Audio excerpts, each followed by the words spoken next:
no on the rule. I yield back the balance of my time. The gentleman yields. The gentleman from Maryland is recognized.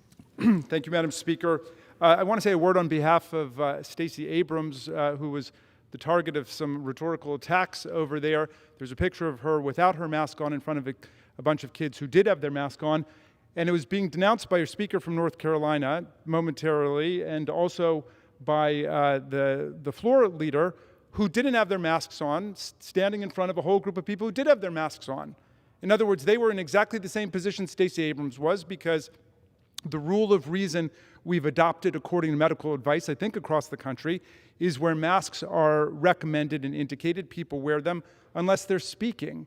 And to turn that into a political football, to denounce a fellow public servant, seems to be a little bit beneath the dignity of this body. But in any event, we're very excited about our postal reform legislation that we're moving through to guarantee excellent 6-day service to everybody, to have an online dashboard so we can all keep track of where the mail is in different parts of the country, and if there are problems, we can address them quickly. I'm glad we have bipartisan legislation, at least I hope it's bipartisan, to keep the government open until March the 11th.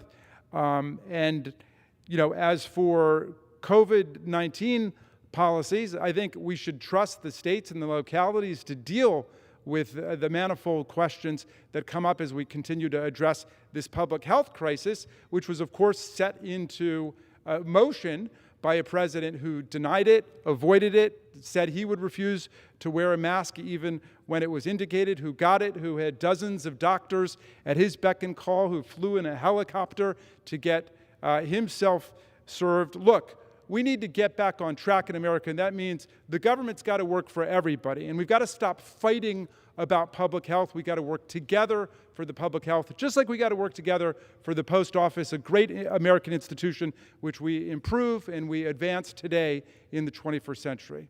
With that, I yield back the balance.